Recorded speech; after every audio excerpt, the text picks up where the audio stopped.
Assalamualaikum warahmatullahi wabarakatuh. Perkenalkan saya Evita Abdulningsi, mahasiswi Prodi Bidang Kesehatan, Fakultas Kesehatan, Universitas Harapan Bangsa tahun 2021. Di sini saya akan mempresentasikan karya tulis ilmiah saya yang berjudul Asuhan Keperawatan Ketidakefektifan Pola Napas pada Nyonya A dengan gagal ginjal kronik Desa Banjar Purbalingga. Sebelumnya saya ucapkan terima kasih kepada atas kasih ISS NSM selaku penguji 1, Ibu Indri Hadi SS NSM selaku penguji 2, dan Pak Reva Terjamudi SKEP NSM selaku penguji 3. Baiklah, untuk mempersingkat waktu, saya akan mulai presentasinya. Latar belakang dari karya tulis ilmiah saya yaitu berdasarkan World Health Organization atau WHO tahun 2016, penderita gagal ginjal baik akut maupun kronik mencapai 50%. Berdasarkan riset kesehatan dasar atau Rikesdas tahun 2018, prevalensi gagal ginjal kronik penduduk umur lebih atau sama 19 tahun sekitar 0,38%. Umur 65 sampai 74 tahun dengan 0,823%, berdasarkan Dinas Kesehatan Jateng tahun 2018 prevalensi gagal ginjal di Provinsi Jawa Tengah yaitu 0,42%. Berdasarkan data rekam medik RSUD Dr. R. Buteng Taroyana di Brata Purbalingga tahun 2020, pasien gagal ginjal kronik sebanyak 91 pasien. Rumusan masalah yaitu bagaimana gambaran asuhan keperawatan ketidakefektifan pola napas pada Nyonya A dengan manfaat, yaitu ada teoritis dan praktis bagi institusi pendidikan, penulis, dan masyarakat khususnya. Tujuan umum yaitu dapat melakukan asuhan keperawatan ketidakefektifan pola napas pada Nyonya A dengan gagal ginjal kronik di Desa Banjar Purbalingga. Tujuan khusus yaitu menggambarkan proses pengkajian, diagnosa, keperawatan, intervensi, implementasi, dan evaluasi. Definisi gagal ginjal kronik atau GGK adalah suatu sindrom klinik yang disebabkan oleh penurunan fungsi ginjal yang bersifat menahun dan berlangsung progresif dan irreversibel.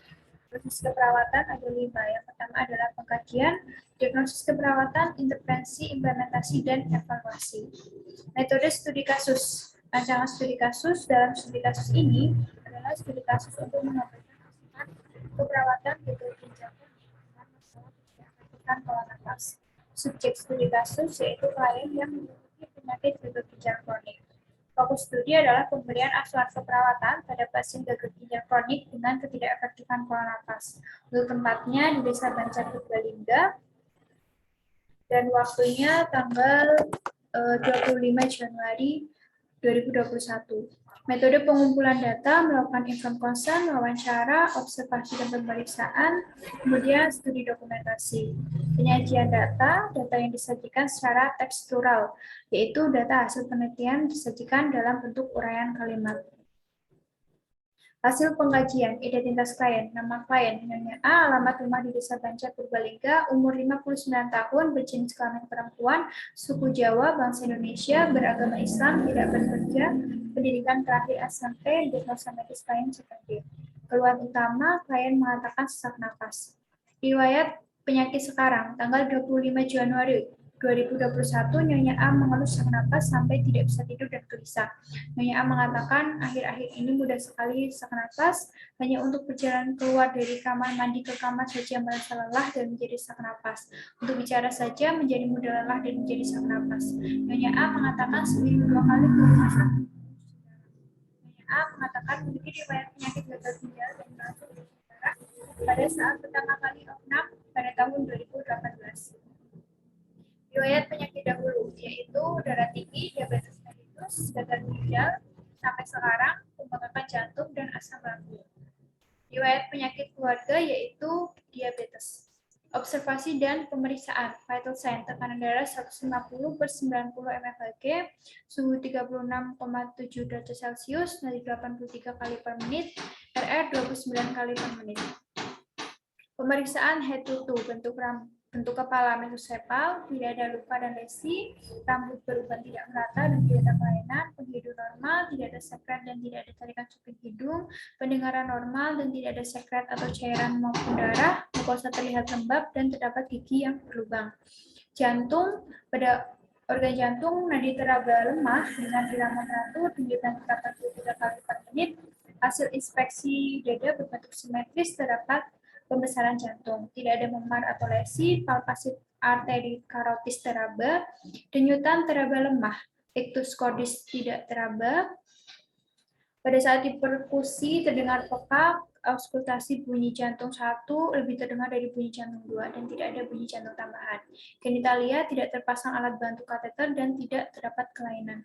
Pemeriksaan kulit diperoleh hasil inspeksi tidak ada lesi, tidak ada jaringan parut, warna kulit sawo matang, palpasi tekstur terasa kering, tidak ada kelainan kulit, turgor kulit elastis dan tidak ada laserasi.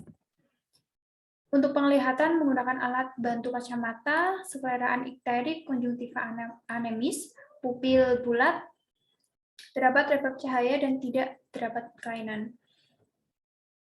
Pada organ paru, frekuensinya teratur, suara napas ventrikular, kualitas pernapasan dalam dan cepat atau kusmaul, inspeksi terdapat penggunaan otot bantu napas RR 29 kali per menit, dan pola napas cepat dan dalam atau kusmaul. Palpasi taktil fremitus cenderung sebelah kanan lebih teraba jelas dari sebelah kiri.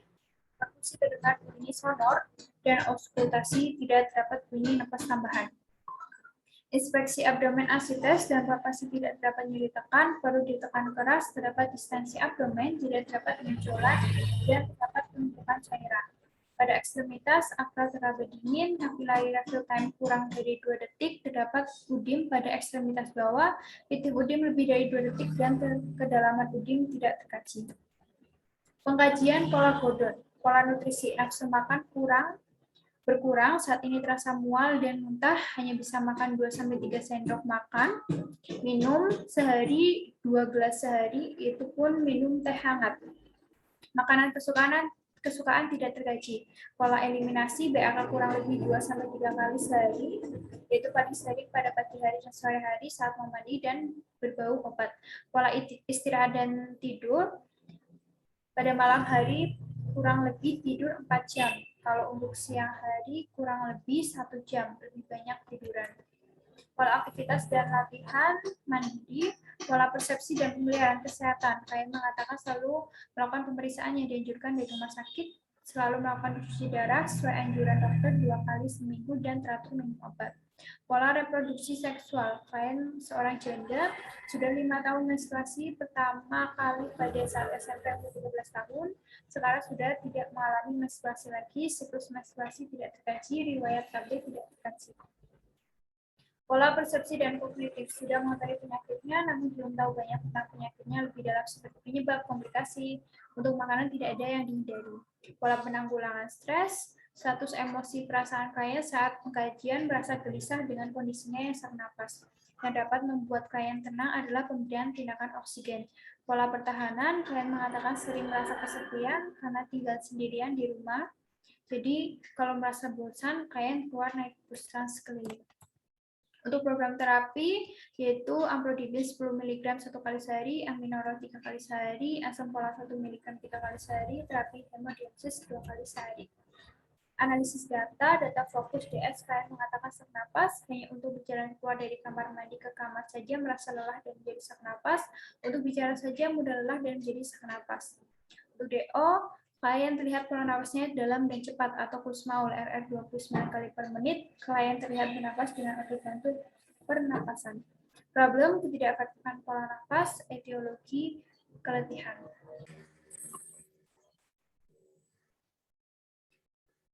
Diagnosa keperawatan ketidakefektifan pola nafas berhubungan dengan keletihan.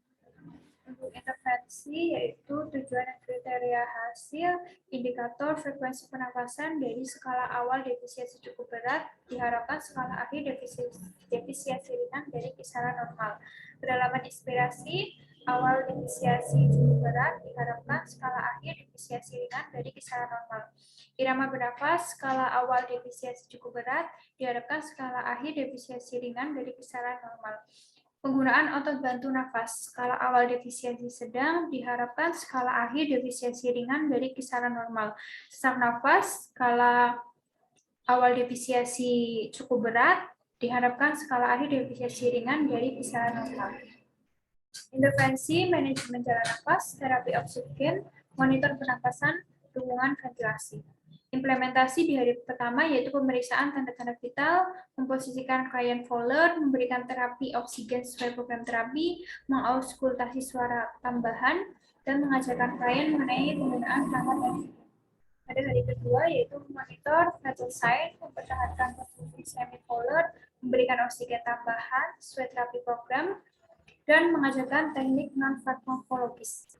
Pada hari ketiga, memonitor keluhan sesak nafas klien, memonitor tanda-tanda vital, memonitor rata-rata kedalaman irama dari usaha respirasi, dan memposisikan klien posisi semi-Fowler. Untuk evaluasi di hari pertama, yaitu data subjektif, klien mengatakan sesak nafas, RE 29 kali per menit, nafas terlihat dalam, irama terlihat teratur dan cepat, klien tidak menggunakan terapi hidung, dan klien menggunakan otot bantu nafas. Dan terpasang masa kanul 4 LPM. Asesmen masalah belum teratasi, planning melanjutkan intervensi.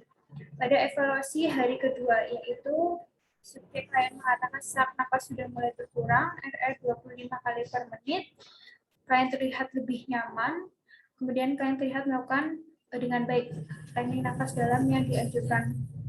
Pada status pernafasan, terlihat kriteria hasil terdapat beberapa perubahan, yaitu frekuensi nafas dari skala awal defisiensi cukup berat skala saat ini yaitu defisiensi sedang, kedalaman inspirasi dari skala awal cukup berat saat ini ringan, irama bernafas skala awal cukup berat, skala saat ini ringan dari kisaran normal, penggunaan otot bantu nafas dari skala awal sedang skala saat ini adalah defisiensi ringan dari kisaran normal. Kemudian sesak nafas dari skala awal cukup berat, skala saat ini defisiensi ringan dari kisaran normal. Masalah teratas sebagian, lanjutkan intervensi. Untuk evaluasi di hari ketiga, yaitu klien sudah mengatakan tidak sesak nafas lagi, sudah tidak terpasang rasa kanul, klien terlihat nyaman dan tenang, RR 20 kali per menit, status pernafasan dilihat dari kriteria hasil sudah semua indikator sudah skala saat ini sudah defisiensi ringan dari kisaran normal. Asesmen masalah teratasi, planning lanjutkan intervensi. Kemudian untuk kesimpulan yaitu pengkajian keperawatan pada Nyonya A didapatkan Nyonya A mengatakan sesak nafas hanya untuk berjalan keluar dari kamar mandi ke kamar saja merasa lelah dan menjadi sesak nafas. Untuk bicara saja mudah lelah dan menjadi sesak nafas. Nyonya A terlihat pola nafasnya dalam dan cepat atau kusmaul, RR 29 kali per menit, klien terlihat bernafas dengan otot bantu pernafasan. Diagnosa keperawatan, ketidakefektifan pola nafas berhubungan dengan keletihan. Intervensi keperawatan, pola nafas mengacu pada NOC yang berfokus pada status pernafasan, NIC yang berfokus pada manajemen cara nafas, terapi oksigen, monitor pernafasan, dan dukungan ventilasi. Untuk implementasi keperawatan, yaitu melakukan pemeriksaan tanda-tanda vital, pemberian oksigen, terapi oksigen, sesuai program terapi, mengauskultasi suara nafas tambahan, mengajarkan klien mengenai penggunaan perangkat oksigen, mempertahankan posisi klien. Fowler mengajarkan teknik non-farmakologis nafas dalam, dan memonitor keluhan sesak nafas.